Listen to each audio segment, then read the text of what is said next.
Sandali please, baka mahuli tayo ng kamera sa hospital. Parang biro lang sa una, ang tunog ng monitor, ang amoy ng kape, ang ulan na walang tigil sa bubong. Nakatayo ako sa gilid ng counter, hawak ang mug na medyo nalalagkit na mula sa asukal na kinikiskis ng daliri ko. At naririnig ko ang isang papaano lang na paghinga mula sa kabilang ward. Isang pasyente na nagpapahinga, isang buhay na nag-aagapay ng mga beep at hilik. Pinipilit kong magkunwaring normal ang lahat, para sa mga pasyente, para kay Mara na nagbabasa ng comics sa mesa, para kay Lito na nagdudugtong ng Lego sa sahig, pero sa loob may maliit na lindol na kumakalat. Bago pa man dumating ang tawag, siguro naubos ko na ang lahat ng kabuluhan ko sa mga araw-araw na gawain. Nurse ka, ina ka, may maliit na negosyo ka, at oo, may asawa ka na nagtatrabaho abroad na nag-aabot ng remittance na nagbibigay ng konting hangin sa buwan-buwan. Si Mike, hindi perpekto. Hindi naman ako nagdadalang hiya sa totoo. Sobrang pagod, madalas nagkakaproblema kami sa oras mag-usap dahil sa time zone. Pero may katiyakan, may tao na tumatawag honey sa kabilang dulo at may pangalan sa ledger ng bahay. Yon ang riles kung saan kami naglalakad. Yon ang dahilan kung bakit natin sinusuportahan ang mga bayarin, bakit nagtitimpla ako ng sopa sa gabi at nagbubuko ng lunchbox para sa kantina. Kaya nang tumunog ang telepono at lumabas ang pangalan ng isang numero mula sa abroad na hindi ko kilala, hindi agad ako nag-aalala. Siguro relative, siguro agency, pero nung bumaba ang boses ng babae sa kabilang linya at nagsabing, "Miss Raquel, sana maintindihan niyo po, hindi namin alam kung paano sasabihin, pero kasama niyan ang iba," may nag-crack sa loob ko. Hindi ko naman inaasahan ang eksaktong salita, hindi ko rin kailangang malaman ang detalye. Ang tunog ng pag-aatubli sa boses nila ang nagpasimuno ng bagong katotohanan. Umupo ako sa dingding ng kusina, ang mug ng kape nakaipit sa mga kamay ko at tumulo ang unang luha. Hindi malakas, hindi rin sobrang tahimik. May ibang buhay na abot kamay. Hindi ko alam kung gaano katagal ito nangyayari, hindi ko alam kung bakit sa mga sandaling iyon napakabilis ng mundo ko na mag-iba. Ang mga pasyente ko sa ospital, kinailangan kong isilang muli ang kakayahan kong magtrabaho ng walang tulog. Naka-N95 pa rin ang mukha ko, may krus sa leeg ang uniform at may checklist ng gamot sa kamay. Ngulit sa loob ng dibdib ko, parang naglalakad ako sa isang madilim na ospital corridor na walang ilaw. Hindi ko sinara ang opisina niyong lahat na emosyon. Nagpatuloy ako, nag-assist sa operasyon, naglagay ng IV, nagpakalma ng isang ina na natatakot para sa anak. Pagkatapos ng duty, umuwi akong may dalawang maliliit na tiyan na nakatingin sa akin na parang normal ang lahat. Nagtanong si Mara tungkol sa homework, pinagalitan ko si Lito dahil nagkalat ang mga laruan. Nagputi ang walis sa labas dahil umaagos ang ulan. Ngunit pagkapasok ko sa banyo, doon sumabog ang lahat. Tinapon ko ang baso ng kape, humiga sa tile at pinapayagan ang sarili kong umiiyak ng walang awang oras. May practical na bahagi sa pagkakabagsak. Hindi ako pwedeng manatiling nakahiga na ngayon at umasa na mawawala rin. May mga bayarin, may pasok sa trabaho bukas, may supplier na kailangang bayaran para sa mga rice packs. Kaya tinatawag ko ang opisina ng remittance company. Pinapunta ko ang aking mga anak sa tiyahin namin para sa isang araw. Binabago ko ang account kung saan pumapasok ang remittance, hindi pa ako naniniwala na ganak na magpapatigil pero kailangan kong maging responsable. Marami akong tinawag, abogado, hindi, pastor, hindi rin sa simula. Kailangan ko munang huminga at bumuo ng isang plan. Hinarap ko ang ledger ng bahay sa mesa namin. Sinira ko ang envelope kung saan dumarating ang mga tala. Pinabsiwahiwalay ko ang mga gastusin, kuryente, tubig, tuition ni Mara, internet, ang maliit na kapital ng sari-sari store na nagbubuo pa lang. Tinimbang ko kung saan pwedeng magbawas. Una kong ginawa, naglista ako ng mahahalagang bayarin. Pangalawa, tinanong ko ang sarili ko kung paano ko mapapalitan ang role ni Mike, kahit pansamantala lang. Hindi siya pumapalit sa pagiging asawa, pero kailangan ng pamilya ng kita at ng suporta. Simula doon, umusbo ang ideya ng lunchpacks at simpleng kantina para sa kapitbahay at hospital staff. Hindi noon pa lang kami malayo sa pagbabago. Ang ideya ay maliit, real at mabibili ng aking dalawang kamay at ng tulong mula sa komunidad. Sandali, please, baka mahuli tayo ng camera sa hospital, sinabing biro ko minsan habang sinusukat ko ang mga plastic container na bala kong gamitin. Kasi kahit anong lungkot na bumabalot, may mga sandaling kailangan mong tumawa. Kailangan magpanggap na walang naganap para hindi mahuli ng mga mata ng iba ang iyong paghihirap. Pero hindi biro iyon. Ito ay parating na paalala. May mga tingin na dapat i-hold back mo para protektahan ang mga bata, para protektahan ang trabaho. Ilang araw lang ang lumipas at doon pumasok si Ruben sa kwento namin. Hindi mo siya makikitang hero ng pelikula, hindi siya perfecto. Nakatindig siya sa harap ng aming pinto na may pitbit na isang malamig na thermos ng sopas at 2 maliliit na sako ng bigas. Ang mga kamay niya ay may gasgas ng pagod, hindi ng kayabangan, kundi ng tradisyonal na pagod. Mga palad na sanay magtrabaho, mukha na may mga linya ng ngiti at lungkot sabay-sabay.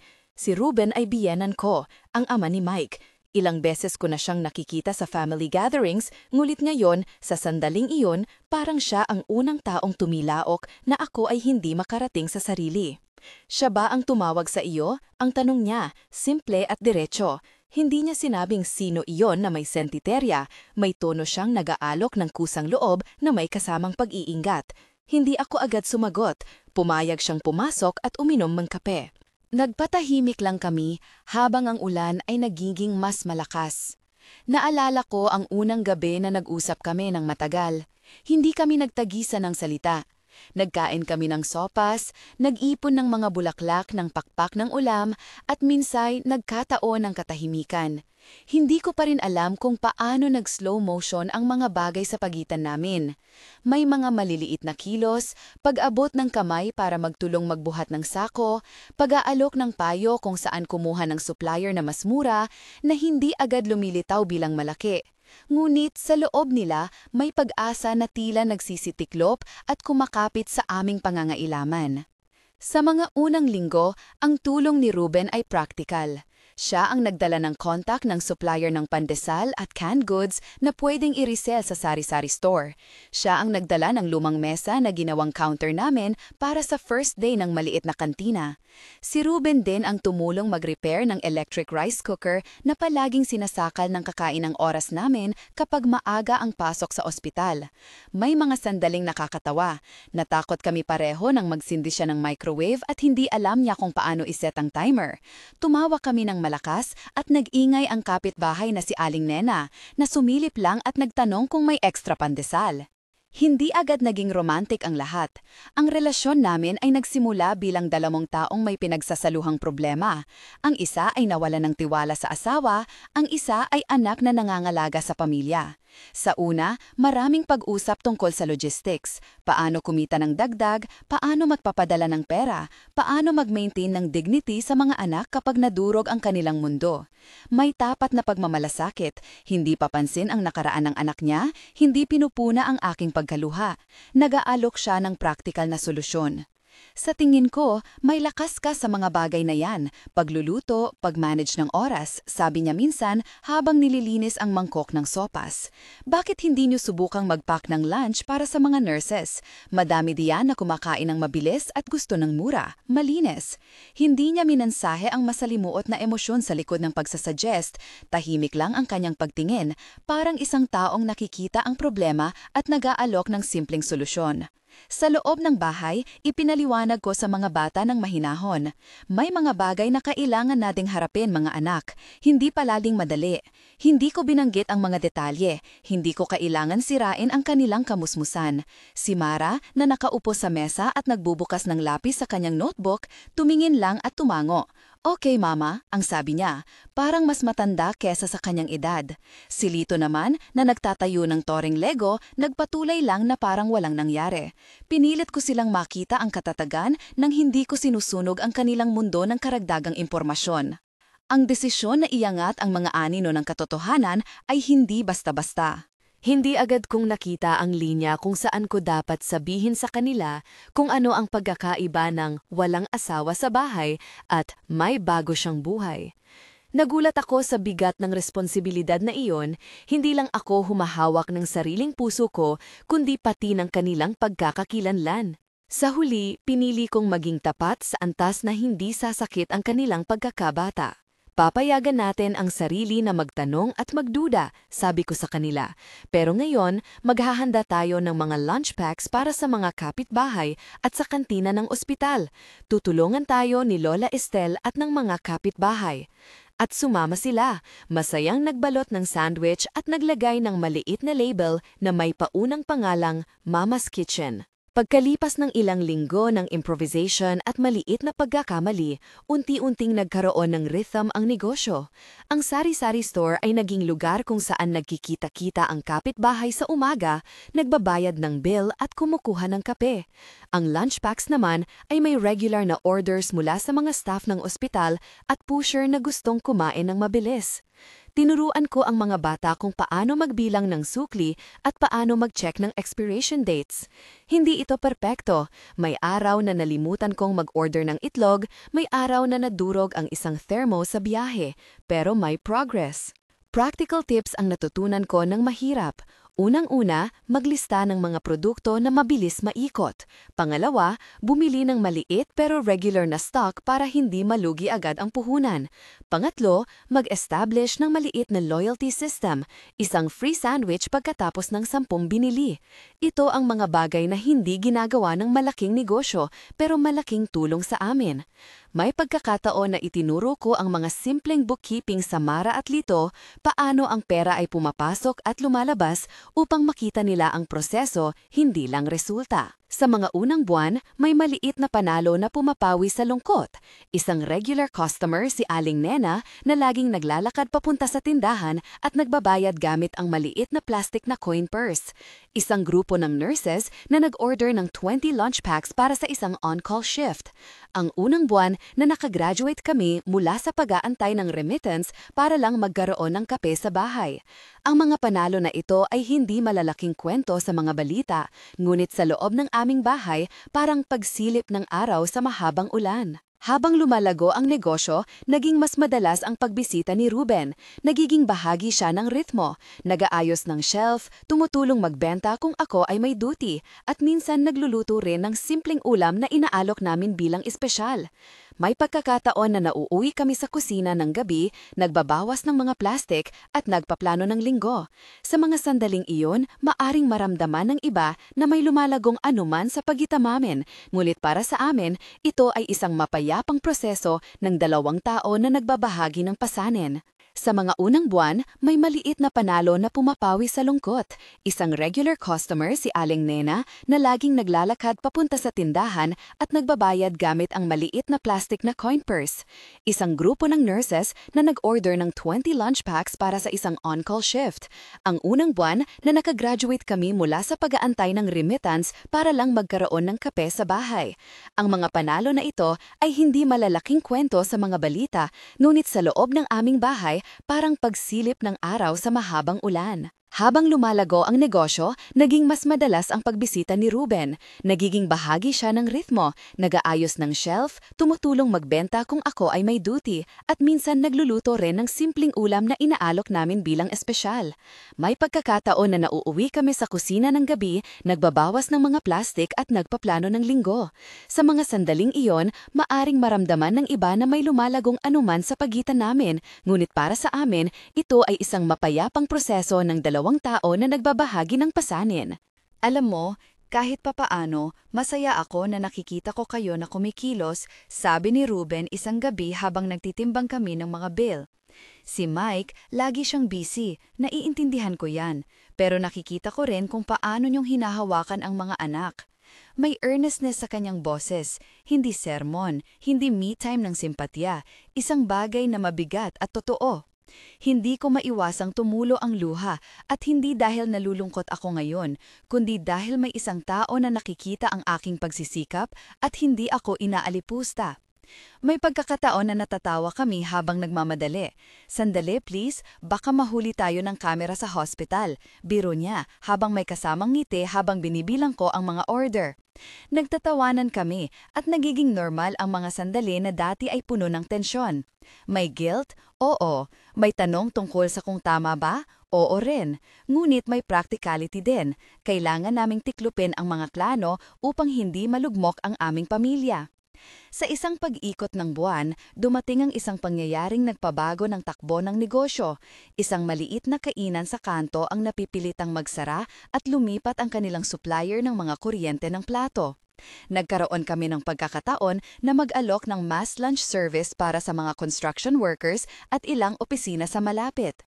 Hindi ito malaking profit, pero malaking tulong para sa pangalan at para makapagturo sa akin ng bagong diskarte, batching meals para sa mas maraming tao at pag-scale ng operasyon nang hindi kailangan ng malaking kapital. Nag-ikot ang buhay namin sa simpleng maliwanag, trabaho, negosyo, bahay, mga bata. Ngunit sa bawat pag-ikot, may maliit na marka ng nakaraan. May mga gabi na hindi ako makatulog dahil naiisip ko ang tawag. May mga umaga na lumuluha ako habang naglalagay ng uniform dahil baka may pasyente na hihingin ang puso ko sa isang paraan na hindi ko maibibigay. May mga tanong na hindi agad masagot. Paano ko sasabihin ang tapos ng isang kabanata? Paano ko ipapaliwanag sa sarili ko at sa mga anak ko na ang seguridad na akala natin ay umiikot lang sa isang patunayan ng pagiging maaasahan ay hindi sapat? Isang gabi, naaalala ko pa, may maliit na insidente. Nagising si Lito dahil sa panaginip at humawak ng kamay ko. Gising kami pareho at sa dilim ng kusina habang nagbubukas ako ng termo ng kape, naaalala ko ang isang bagay na paulit-ulit kong sinasabi. Hawakan mo ang kamay ko, hindi lahat ng yakap ay nagtatapos sa kasalanan. May puso akong nagsabi ng katotohanan iyon. May hugis ang pag-ibig na hindi kailangan ng label. Minsan ang pag-ibig ay pangangalaga, minsan ay pag-aayos ng mga sirang kagamitan, minsan ay pag-upo lang sa tabi mo habang umiiyak ka. Hindi laging dramatic, madalas simple at tahimik. Habang nagtatayo kami ng maliit na komunidad sa paligid ng tindahan at kantina, napapansin ko ang mga bagong mukha na pumapasok. Isang nurse na nag-overtime at kumukonsulta tungkol sa bulsa ng gatas, isang driver na may dalang maliit na tip at nag-aalok ng payo tungkol sa tamang paraan ng mantika, at si Paston Lito, hindi ang asawa ko, na pumupunta minsan at nag-aalok ng prayer circle na hindi pilit at hindi din nag-aangkin ng solusyon. Ang komunidad na unti-unti naming nalikha ay hindi nagkomento ng masyadang marami sa aking personal na buhay. Sa halip, naging practical silang nag-aabot ng tulong. Nagturo ng bookkeeping, nagpaalam sa supplier ng mas mahabang credit, nagbayad ng isang bill kapag nalimutan ko. Ito ang uri ng pagmamalasakit na hindi nangangailangan ng grand gestures, kailangan lang ng consistent small acts. Sa gitna ng maliit na pag-asa at pag-ulo, may isang gabi na nakaupo kami ni Ruben sa counter, tinitimbang ang mga benta ng araw. Mahina ang ilaw. Si Mara ay nakatuloy sa kanyang assignment at si Lito ay inaayos ang hapon niyang construction set. Tumango ako sabay hahawak sa tasa ng kape at muli na namang lumabas ang salitang iyon sa aking bibig. Half joke, half memoir. Sandali, please, baka mahuli tayo ng kamera sa hospital. Ito na ang naging anthem ng aming maliliit na sandali, paalala na sa gitna ng duty at sakit, may puwang pa rin para sa katahimikan at saya. Ngunit kahit sa mga sandaling iyon, may nananatiling tensyon, na nagiining na tanong kung kailan at paano harapin ang laman ng tawagang iyon mula sa abroad. Hindi pa natin napag-usapan ng maayos ang paghihiwalay. Hindi namin alam kung kailan dapat mag-file ng pagpapasya sa marital status o kung kailan dapat magbigay ng ultimatum. May mga kabalaran na nagmumula sa loob. Ang pagkakasal ng bata sa ibang bansa ay hindi agad nawawala sa pamilyang lokal. May mga obligasyon pa na hindi natatapos sa isang tawag, at iyon ang nagpapanatili ng maliit na presyon sa buto kong nag-aalangan. Sa kabila nito, may isang bagay na malinaw, hindi ako nag-isa. Hindi lamang dahil may tao na tumutulong sa akin sa gawaing bahay at negosyo, kundi dahil may komunidad na handang bumuo ng bagong shelf sa kahon ng aming buhay. Nagpaplano kami ng mga bagong proyekto, mag-offer ng catering para sa maliit na family gatherings, mag-improve ng mga packaging, maghanap ng microloan para sa expansion. Sa tuwing iniisip ko ang susunod na hakbang, sumasabay ang takot at pag-asa. Takot na mapasok muli ang isang mundo na magbubukas ng mas maraming sugat.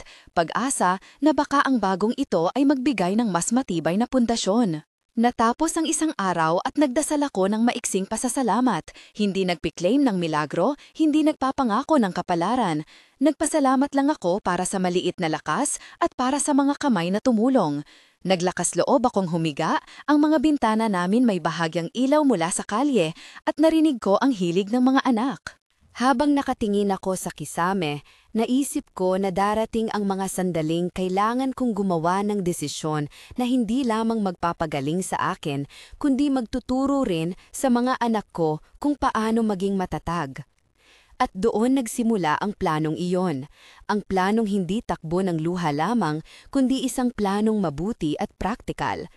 Kailangan naming ihanda ang legal at financial na aspeto, mag-set ng klarong boundaries kay Mike at magplano ng mga pangmatagalang estratehiya para sa negosyo. Papasok ang mga tawag sa susunod na linggo, appointment sa remittance office para huminto sa automatic deposit, meeting sa supplier para pag-usapan ang bulk rate, at isang maliit na training sa basic bookkeeping para sa akin at sa dalawang anak. Hindi dramatic ang mga hakbang, tahimik pero kinakailangan. Sa huling eksena ngayong gabi, naglilinis ako ng lababo habang si Ruben ay naglalagay ng mga tapos na container sa tapayan. Napahinto siya sandali at nakita ko ang anino ng pagod sa kanyang muka. "Kung may kailangan ka, sabihan mo lang ako," sabi niya, halos bulong. Hindi ako agad sumagot. May mga bagay pa akong kailangang timbangin at may mga tanong na kailangang sagutin. Ngunit may isang bagay na malinaw. Sa bawat gabi na ang ulan ay tumitigil at ang monitor ay tumitigil sa oras ng pagpapahinga, kami ay naghahanda. Hindi para sa isang pelikula, hindi para sa kamera sa hospital, kundi para sa tunay na araw-araw na buhay na nangangailangan ng mga kamay, ng diskarte at ng puso. Habang isinasara ko ang ilaw at ang bahay ay nagiging tahimik, nag-aalab sa dibdib ko ang maliit na determinasyon. Hindi ko hahayaan na ang tawag na iyon ang magdikta sa buong takbo ng aming buhay. Ngulit, alam ko rin na hindi ko kayang mag-isa. Kaya pinili kong tumingin sa paligid, sa mesa namin na puno ng resibo, sa maliit na tindahan na may palatandaan na nagsasabing bukas kami bukas, at sa dalawang bata na malalim ang tulog. Si Ruben ay nasa kwarto habang nagpapahinga. Sa loob ko, may pagkabahala pa rin at may pag-asa na sumusunod sa bawat pag-ikot ng buhay. Pagising ko kinabukasan, alam kong marami pang dapat ayusin. May tawag si Mike muli, isang maikling voice message na puno ng pag-aatubili. Hindi pa rin natin natatalakay ang mga detalye. Ngunit, isang bagay ang siguradong hindi na maaaring balikan.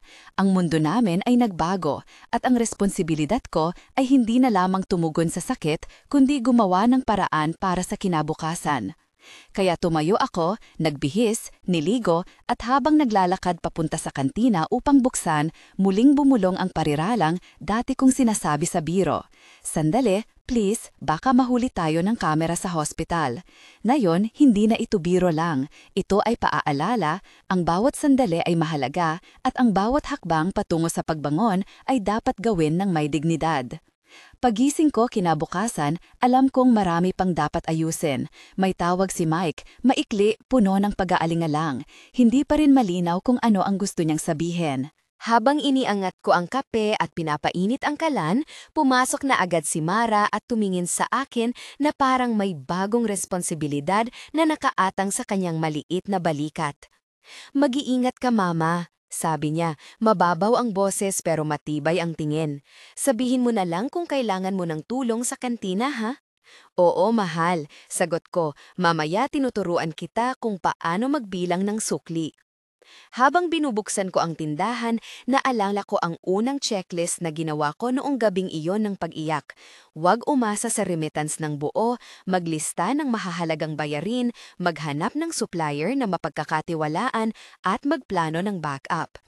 Sa mga simpleng gawain na iyon, nagsimula ang bagong araw-araw namin, mga gawain na hindi glamoroso pero may katatagan. Sa unang 2 linggo, mas naging organisado ang routine namin. Nagdagdag kami ng laminated menu sa counter, nilagay ko ang presyo at mga combos para hindi mag-usap-usap ng palihim ang mga customer. Nilagay namin ang oras ng delivery sa isang maliit na board. Tinuruan ko si Mara kung paano maglagay ng tamang sukli at paano mag-inventoryo sa isang maliit na listahan na ginawa namin sa isang notebook. Si Lito na mahilig sa Lego, naging assistant sa paglalagay ng plastic wrap sa mga lunch packs. Simple pero malaking tulong. Isang madaling araw, dumating si Ruben na dala ang isang maliit na supot ng gulay at mga bagong tela para sa maliit na apron na gagamitin ng mga bata. Ginawa ko na ito, sabi niya, habang ipinapakita ang mga apron may simpleng hugis bato. Para matutong magtrabaho ng malinis ang mga bata ninyo. Ngumiti ako. Ang mga maliliit na bagay na iyon, ang thermos ng sopas, ang lumang mesa, ang apron, nagiging pundasyon ng araw-araw naming pagkilos. Sa isa sa mga quiet afternoons, napahanga-anga kami ng isang malaking order, 50 lunch packs para sa isang construction crew malapit sa ospital. Medyo tensyon kami dahil hindi pa kami nakapag-serve ng ganito kalaking bilang, pero nagpunta kami. Nagsimula kami nag-batch ng pagkain, rice sa malaking kaldero, ulam nakascoop na para hindi matapon, sandwich mine, at nagulat ako na gumana ang sistema. May konting aksidente, isang kahon ng sando na nasira dahil nagmamadali ang delivery rider, may isang batch na konti ang lasa, pero pagdaan ng oras, natutunan namin kung paano i-scale nang hindi nawawala ang kalidad. Isang gabi, pagkatapos ng isang long shift at pagkatapos ng pagtali ng benta, naupo kami ni Ruben sa counter. Mahina ang ilaw. Bigla siyang tumingin sa akin at nagsabi ng may kasamang pag-aalangan. Raquel, may gusto sana akong sabihin. Baka kailangan nating planuhin ang mga bagay kung sakali. Kung may kailangan man, kung kailangan ninyo ng tulong sa mga papeles, huwag kayong mahiyang sabihin. Hindi siya nag-utos, nag-alok siya ng kamay, at hindi dahil takot ako mawalan, kundi dahil sa pagkakaroon ng isang tao na matapat na nag-aalok ng tulong habang hindi pinipilit ang kanyang nararamdaman. May isang hindi madaling katotohanan, habang kami ay nagtatayo ng negosyo, may lumalapit na unos. Ilang linggo ang lumipas at napansin ko na madalas nang lumalamig ang ulo ni Ruben. May mga gabi na bumababa ang kanyang lakas, nangangatal ang kanyang mga kamay kahit simpleng pagtabi ng plato lang ang ginagawa. Sa umpisa, inisip naming dahil sa pagod at edad lang iyon. Doon ko naisip, kailangan ko siyang ipatingin sa doktor ng disente. Bilang isang nurse, alam ko kung alin ang dapat bantayan at kailan humingi ng tests. Isang araw, dinala ko siya sa maliit na klinika sa kanto. Medyo nahihiya siya, hindi siya tipong magreklamo sa sakit, pero pumayag naman. Sumunod ang mga basic check-up. May isang doktor na seryoso ang tono. Hindi nila ginawang sensational ang balita. May nakita kaming hindi normal sa scan, sabi ng doktor. Kailangan pa ng karagdagang tests para malaman ng maayos. Hindi iyon ang linyang gusto mong marinig, lalo na kung ikaw ang nakikinig at iniisip ang mga anak mo sa bahay. Nagsimula ang isang serye ng appointments. Tumalima kami sa mga schedules. Bilang nurse, ginawa ko ang mga bagay na kailangang gawin. Pag-monitor ng symptoms, pag-coordinate sa mga laboratorio, pag-aayos ng medical forms. Ngulit sa kabila ng propesyonal na ginagawa ko, may malaking bahagi ng puso ko na nananatiling nasa bahay, ang mga bata, ang negosyo, ang mga bill. May tensyon sa loob, paano ko pagsasabay ang pagiging caregiver, negosyante at ina ng sabay-sabay? May isang eksena na hindi ko malilimutan. Isang hapon habang nagwo-work kami sa kitchen, bigla siyang humiga sa silya at huminga ng malalim. Sakit na po sa tiyan, mahinang sabi niya. Tinignan ko siya at tumalon agad ang propesyonal na side ko. Pero kasabay noon, may isang bahagi ng puso ko na nag-aalala, hindi lang dahil sa diagnosis, kundi dahil na sa kung paano ito makakaapekto sa mga bata at sa negosyo. Inumpisahan namin ang proseso ng chemo planning. Hindi ko na iuulit ang technical na detalye, pero ang totoo, napakarami naming kailangan ayusin.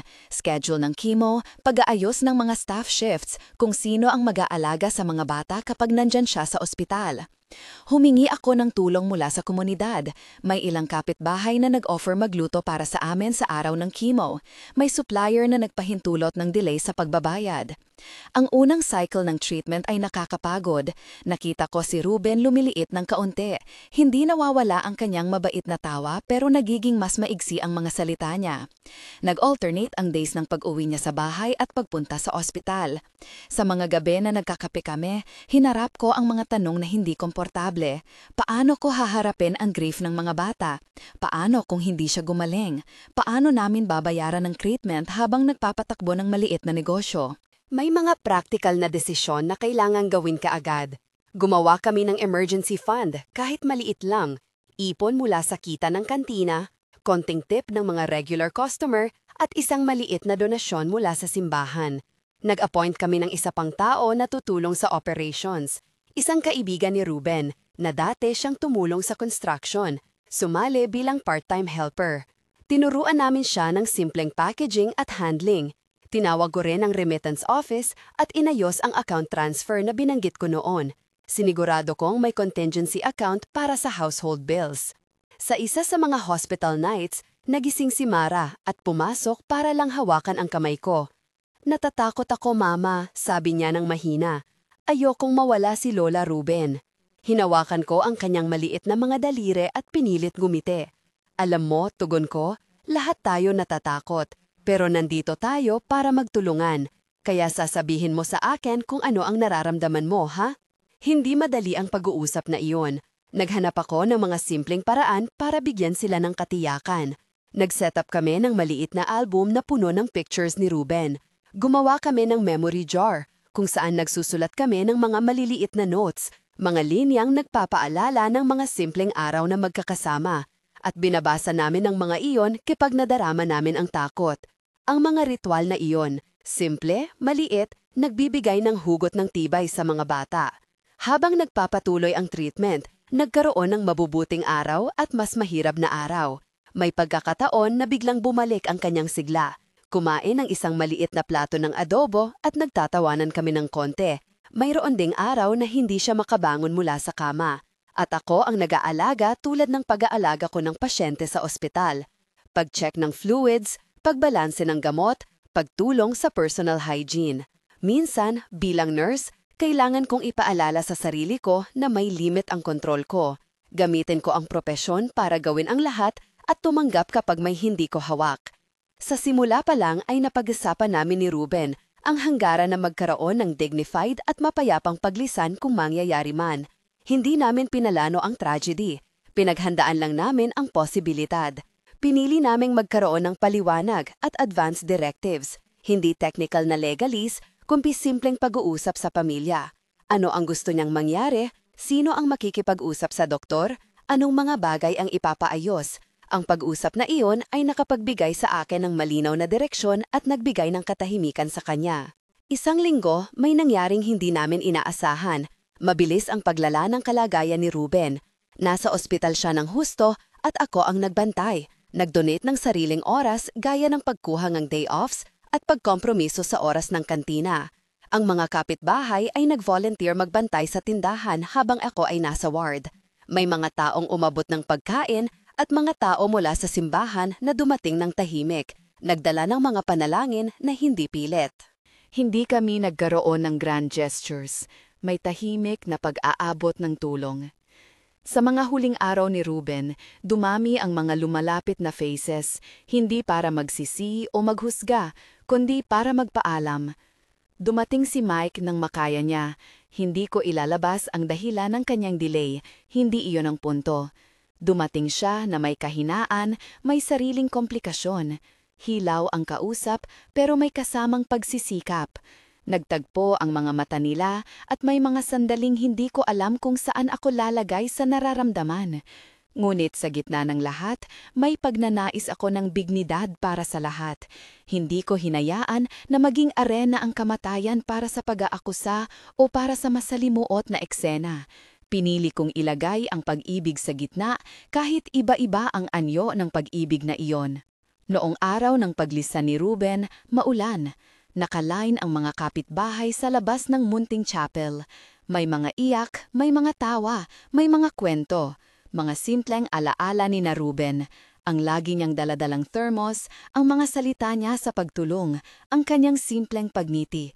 Hindi namin ginawa siyang santo. Inilarawan siya ng totoo. Isang ama, isang byudo, isang taong nagkamali at nagmahal sa paraan na alam niya. Ang funeral ay payak ngulit puno ng respeto. May mga babasahin, may mga kanta, may mga tao na kumanta ng mga awiting nagpapagaan ng loob. Sa isang banda, naramdaman ko ang malaking kawalan, pero sa kabilang banda, nakakita ako ng malaking pakikipagtulungan mula sa komunidad. Pag-uwi namin sa bahay pagkatapos, nag-ibayo ang katahimikan. Ang pantry ay tila mas maliit nang wala ang mga simpleng boses ni Ruben. Pero hindi siya nawala sa sandaling hindi ko sinasadya. Nakatira siya sa album, sa memory jar, sa mga aprong isinabit ni Mara sa manibela ng kusina. Nang magsimula kaming bumalik sa araw-araw na ritmo, naging malinaw na kailangan naming magpatuloy. Ngunit paano? May 2 bata na naghihintay ng pagkain pagkatapos ng school. May mga supplier na kailangang bawiin. May mga bayarin na kailangang maipasa. At higit sa lahat, may gisaw ng lungkot sa dibdib na mahirap iwaksi. Dito nagsimula ang isa pang kabanata, ang pagbuo ng suporta para sa mga caregiver at mga taong nawawalan. Hindi natin kayang gawin ito ng mag-isa. Sa paglipas ng ilang linggo, napansin ko na maraming kapitbahay at mga kaibigang nurse ang nagtanong kung paano kami nag-manage sa mga hospital nights at sa mga legal na papeles. Napagtanto ko na marami pang iba ang dumadaan sa parehong sitwasyon, mga taong nag-aalaga sa may sakit habang pinapakan rin ang pamilya at trabaho. Kaya nagsimula ako ng maliit na support group, hindi sa isang opisina kundi sa likod ng aming kantina, tuwing Sabado ng umaga. Tinawag namin itong Sandali Club, isang tongue-in-cheek na pangalan na kinukuha ang motif nating palaging paalala, "Sandali, please, baka mahuli tayo sa ward." Hindi ito biro lang, ito ay paalala ng kahalagahan ng mga sandali at ng pagsasalo-salo.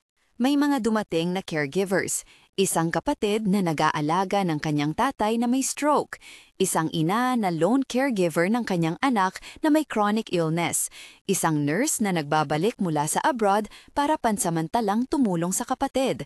Nagdala sila ng pagkain, ng kwento, ng practical na tanong. Sa unang meeting namin, nagbigay ako ng maliit na talk, hindi sermon, kundi mga practical na hakbang na natutunan ko. Nagbahagi ako ng transparent na template ng akong simple bookkeeping, paano namin sinet ang presyo ng lunch packs, paano ko sinukat ang gross margin, at paano ako naglaan ng 10% ng araw-araw na kita para sa emergency fund. Pinakita ko rin ang simpleng rota system na ginamit namin, isang whiteboard na may pangalan ng mga volunteer at ang oras ng pag-aalaga. Ibinahagi ko ang mga resource contacts, isang volunteer lawyer na nagbigay ng payo sa basic family documents, isang social worker na nag-link sa amin sa isang municipal program for health aid, at ang pastor na nagdala ng non-denominational pastoral care. Tinali-tali ko ang mga ito at nagsabi, ito ang mga bagay na nakatulong sa amin. Piliin nyo ang pipiliin nyo, huwag kailanman magpahiya na humingi ng tulong.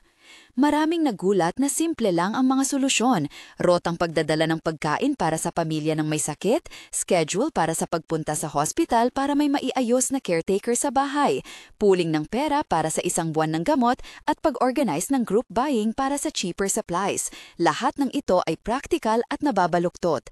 Ngulit higit sa practical, napakahalaga ng emotional space. Sa support group, may oras para magbahagi ng sakit at ng mga leksyon, may mga nag-iyak, may mga nang-inspire sa mga simpleng kwento ng resiliency. Habang nagtatagpo kami ng regular, lumago ang small community ng mga regular customers at volunteers.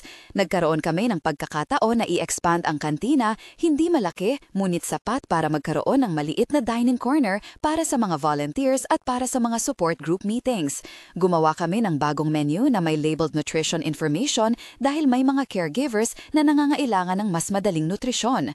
Itinayo namin ang isang maliit na donation box kung saan pwedeng mag-iwan ng extra na pagkain o cash ang mga nais tumulong. Ang negosyo ay unti-unting nagiging mas stable. Sa isang gabi habang sinusuri namin ang buwan ng kita, napansin ko na may regular na order mula sa isang laboratory staff, mga weekly lab techs na nag-order ng breakfast sets. May isang community kitchen na nag-order din ng weekly catering. Hindi ito overnight success, mulit sapat para maglatag ng kontinuada. Dito ko muling natutunan ang isang bagay na pinaghahatian namin sa support group ang slow and steady approach. Hindi palaging kailangan ng malalaking investments, kailangan ng consistent na serbisyo, tiwala at maliwanag na bookkeeping. May mga practical na tips na paulit-ulit naming ibinahagi sa grupo at sa mga viewers na ilang beses ring nagtanong sa akin sa counter. Paano magsimula ng maliit na kantina kung walang malaking kapital? Ito ang mga simpleng hakbang na aming inirerekomenda. 1. Gumawa ng maliit na menu na may 4 hanggang 6 na items lamang. I-prioritize ang mga pagkain na madaling i-batch at may long shelf life o madaling i-prep. Bawasan ang food waste sa pamamagitan ng batch cooking at accurate forecasting. 2. Mag-set up ng simple pricing. Calculate ang cost of goods sold, COGS, bawat item, idagdag ang desired profit margin, halimbawa 30%, at i-round off ang presyo para convenient. Huwag kalimutang isama ang packaging cost. 3. Simulan sa loyalty system. Isang free item pagkatapos ng 10 purchases. Nakakatulong ito sa repeat customers at marketing word of mouth. 4. Magtayo ng maliit na emergency fund, kahit 5 to 10% ng daily profit. Ito ang magiging pampalakas pag may medical emergency or unexpected expense. 5.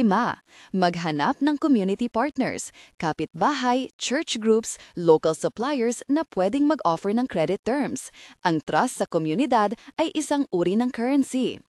6. I-document ang basic bookkeeping, isang simpleng notebook o spreadsheet na may daily sales, expenses at inventory.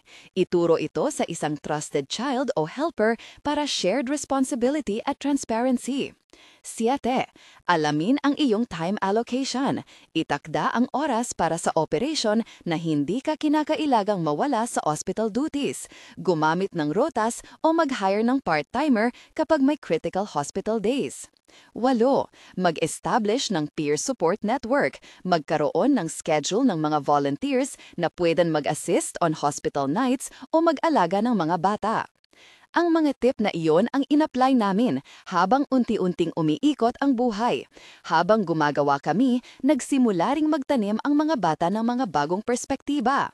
Si Mara, na dati ay tila mas matanda na sa edad dahil sa bigat ng nangyari, natutong mag-lead sa kitchen at maging responsable sa inventory. Si Lito, na sa umpisa ay naglalaro lang, natuto mag-handle ng small cash transactions. Hindi ko inaasahan na magiging bahagi nila ng obheto ng pagbangon, pero natutunan ko na ang mga bata ay resilient at may kakayahang mag-adapt kapag binigyan sila ng tiwala at edukasyon. Dumaan din kaming lahat sa proseso ng pagdadalamhati. Ang grief ay hindi laging linear. May mga araw na parang hindi na ako makakagalaw, may mga araw na biglang mapapasaya ako sa isang simpleng alaala ni Ruben. Sa support group, napagtanto namin na mahalaga ang funeral rituals, hindi para mag-drag ng pain, kunding para magbigay closure. May isang maliit na memorial event kami na ginawa sa mismong kanta na nag-alis ng lungkot. Simpleng coffee at panalangin, mga memory sharing at pagtatanim ng isang puno sa barangay para sa mga namayapa. Ipinambagaan kami ng komunidad sa espasyo ng pagluluksa, hindi iniwanan ng pamilya sa dilim. May mga practical na hakbang na gumawa rin kami para sa post-funeral life. Pagsasaayos ng mga papeles, e.g. pag-update ng household accounts, pag-restructure ng business hours at pag-resume ng operations. Nag-apply ako ng simpleng micro-lending program sa isang community co-op. Hindi malaking halaga, ngunit sapat para mag-improve ng packaging at bumili ng isang maliit na chiller. Natutunan kong maging maingat sa utang, huwag kumuha ng loan na hindi kaya ng cash flow na bayaran. Sa halip, coaching at mentor support ang hinanap ko. Isang lokal na small business mentor na pawang volunteer ay naging regular na tumutulong sa akin sa pagplano ng monthly targets at cash flow projections. Habang lumilipas ang panahon, napansin kong may tagbabago sa kung paano ako tumitingin sa pag-ibig.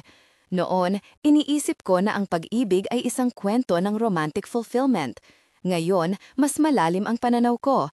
Pag-ibig ay responsibilidad, pag-ibig ay pagsasalo ng pasanin, pag-ayos ng libro at paghugas ng plato para lang may mainit na pagkain ang mga anak nyo.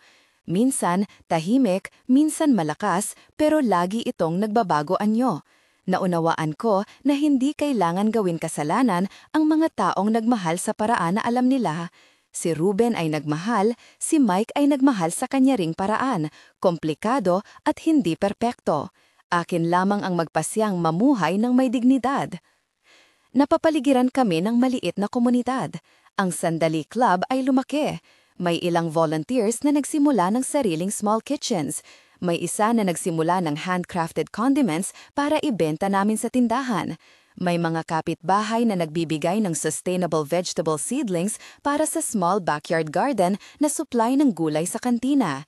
Ang komunidad na dati kong iniisip na simpleng kumpol ng mga kapitbahay ay naging network ng resources. Nagsimula kaming mag-exchange knowledge kung paano kumuha ng packaging na hindi mahal, paano mag-apply ng nutrition preservation techniques para maiwasan ang spoilage, at paano mag-set up ng simpleng marketing sa social media para makuha ng bagong customers. Sa isang linggo, nagkaroon kami ng maliit na event, Community Care Day, isang araw ng libreng counseling sessions, basic first aid training, at freezer donation drive. Nag-volunteer din ang ilang health professionals para magbigay ng basic sessions on caregiver self-care, mga simpleng breathing exercises, time management techniques, at pag-set ng boundaries. Pinayuhan namin ang isa't isa, huwag ikahiya ang seeking help, hindi kahinaan ang humingi ng suporta. Gamit ang lahat ng ito, unti-unti nang naging malinaw sa akin kung ano ang susunod kong gagawin. Palakasin ang negosyo pero hindi para sa glory o para alisin ang alaala ni Ruben, kundi para magbigay ng sustainable livelihood para sa mga bata at para suportahan ang ibang caregivers. Naisip ko rin na magturo ng isang maliit na workshop para sa ibang moms at caregivers tungkol sa starting a kantina. Isang starter kit ng know-how, menu planning, basic hygiene requirements, supplier negotiation, simple pricing, at paano magbalanse ng oras sa pamilya. Sa tulong ng mga volunteers, na-organize namin ang unang workshop sa community center. Dumami ang dumalo, mga ina na may maliliit na negosyo, mga taong interesado mag-umpisa, at ilang youth volunteers na gusto ring mag-volunteer sa hospital shifts. Sa closing ng workshop, nagtanong ang isang babae, paano niyo hinarap ang guilt kapag may lumalapit sa inyo at sinasabi ng iba na, bakit kayo nag-move on? Tumingin ako sa kanya at nagsimula simpleng sagutin. Hindi moving on ang ginagawa natin. Ito ay moving forward. May respeto pa sa nakaraan pero kailangan mo ring magpatuloy para sa buhay ng mga anak mo. At minsan, pag-ibig ay nababahagi sa maraming paraan, sa pag-aalaga, sa pagtulong. Hindi mo kailangang humingi ng permiso para mabuhay ng buong puso. Ngumiti ang mga nakikinig, may mga pumalakpak, at sa gitna ng room, nakaramdam ako ng katahimikan na hindi takot o lungkot lang, may mapayapang lakas. Hindi ko sinasabi na nawala na ako ng lungkot, hindi. Ngunit natutunan kong ang buhay ay may capacity para sa maraming damdamin ng sabay-sabay. Ilang buwan matapos ang pagkawala ni Ruben, nagkaroon kami ng maliit na expansion. Nagdagdag kami ng mobile stall na pwedeng iset up sa mga events at maliit na catering contracts. Kumuha kami ng isang part-timer na tumutulong sa gabi. Nagawa kong i-hire si Mara sa partial duties, hindi para gawing trabaho ang kabataan niya, kundi para maturuan siya ng financial responsibility at may allowance siya habang nag-aaral. Si Lito naman ay nag-volunteer bilang part-time cashier tuwing weekend. Ang negosyo ay hindi naging perfect. May mga buwan na mahirap, may mga buwan na masagana. Ngunit, ang mahalaga, may continuity. Napagtanto ko na ang tunay na pagbangon ay hindi tungkol sa pagtawid sa isang river overnight. Ito ay tungkol sa pagbuo ng tulay na matibay, hakbang-hakbang. Sa mga gabi na naiisip ko muli ang motif na sinabi ko noong umpisa, sandali please, baka mahuli tayo sa ward, iba na ang pakiramdam ko. Noon, ginagamit ko iyon bilang joke na pangingingat sa mga maliit na sandali. Ngayon, naging mas malalim ang kahulugan. Paalala ito na maging present sa bawat sandali, maging ito man ay ng trabaho o ng pagluluksa. Huwag maging performative sa pagkabuti, maging totoo. Huwag rin palampasin ang mga tahimik na sandali na nagbibigay ng pag-asa. pag-asa. Minsan, sa umaga bago pumasok sa duty sa ospital, tumigil ako sa harap ng maliit na altar ni Ruben, mga larawan, isang maliit na plato ng kanyang favorite snack at isang kandila. Humawak ako ng kanyang lumang thermos at nagbulong, "Salamat Lolo, salamat sa pag-aalaga, hindi ka mawawala sa amin." Hindi ako nagpretend na malakas lang ako, umiiyak ako ng tahimik. Pagkatapos ay nagpunas ako ng luha at nag-check ng listahan ng mga orders. May sandwich order para sa nurses, may catering para sa isang training. Ang buhay kasi, gaya ng sinabi ko noon, ay nagpapatuloy. Nakarating kami sa punto kung saan nagsimulang humila ang iba pa sa amin. Ilang volunteers ang nag-request na gawing regular ang mga workshops. Ibang barangays ang nagtanong kung pwede kaming mag-host ng livelihood training. Nang tanungin ako kung bakit namin ginagawa ito, sumagot ako ng simple. Kasi meron kaming natutunan. Kapag nagkakaisa tayo, nagkakaroon ng practical na solusyon. Kapag may nagkasakit sa pamilya mo, hindi ka dapat mag-isa. May mga oras na hindi sapat ang sermon o panalangin lang. Kailangan din ang taong nagdadala ng pagkain, nagbibigay ng rides at tumutulong magbayad ng maliit na bayarin. Sa isang humuhubog na taon, marami kaming naabot. May ilang pamilya na nasuportahan namin sa pamamagitan ng rotating meals. May post-treatment survivors na nakabalik sa trabaho at nagpapasalamat sa mga simpleng bagay na nagbigay ng tuloy-tuloy na pag-asa. May ilang pamilya na hindi na ibalik ang dati nilang buhay, ngunit natutunan nila kung paano mag-manage ng bagong normal. Sa lahat ng iyon, napatunayan ko ang isang bagay. Hindi ang tagumpay ang sukatan ng dignidad, kundi ang paraan ng pagharap sa pagkawala at sa pag-aalaga sa isa't isa. Bago tapusin, gusto kong mag-iwan ng ilang practical na payo sa inyo na maaaring dumaan sa parehong sitwasyon, mga bagay na nakatulong sa amin at sa komunidad. Mag-set up ng basic emergency fund agad-agad. Kahit maliit na ambag araw-araw, malaking tulong ito kapag may treatment o hospital stay. Gumawa ng contact list na may mga numbers ng kapitbahay, pastor, volunteer nurses, local clinic at supplier. I-print at i-post ito sa isang visible na lugar. Delegate tasks, hindi mo kailangan gawin lahat. Ituro ang simple tasks sa mga bata at volunteers, cash handling, packaging, inventory logging. Mag-establish ng rota system para sa hospital shifts at home care. Isang whiteboard o isang shared calendar app ay makakatulong para hindi mag-overlap ang tasks. Mag-apply para sa community resources, barangay health centers, church assistance programs, municipal aid. Maraming available forms ng tulong basta alam mo lang kung saan hahanap. Maglaan ng panahon para sa self-care kahit 10 minutes araw-araw. Simpleng breathing, paglangakad o pag-inom ng cup ng mainit na tsaa habang tahimik. Hindi selfish ang mag-alaga sa sarili. Magtayo o sumali sa support group. Ang simpleng pakikinig at pagpapalitan ng practical tips ay hindi matatawaran. Sa huling pahina ng kwento namin, nauulit ang motif na naging bahagi na ng aming vocabulary. Sandali please, baka mahuli tayo sa ward. Ngayon, iba na ang ibig sabihan nito para sa akin.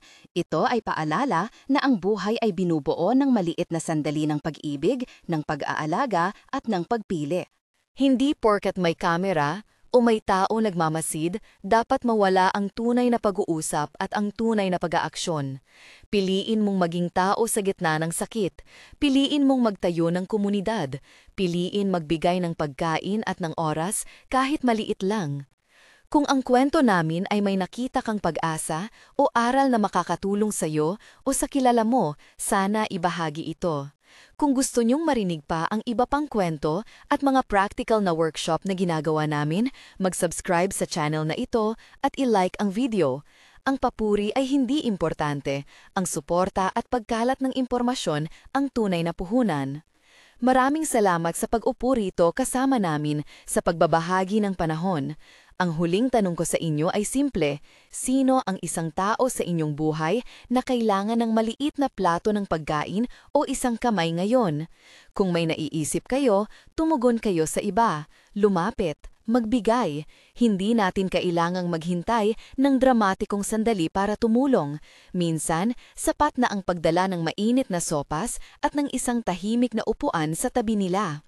Sa pagwawakas nito, muli kong babalikan ang paalaala. Sandali please, baka mahuli tayo sa ward. Huwag hintayin ang kamera, maging totoo sa bawat sandali, maging leader ng maliit na gawaing may puso. At kapag inyong kailangan ng suporta, nandito kami sa likod ng counter, handang magtimpla ng kape, magbigay ng sandwich at makinig sa inyong kwento. Maraming salamat at paalam muna hanggang magkita muli sa kusina, sa klinika o sa susunod na community workshop. Abraso sa inyo lahat.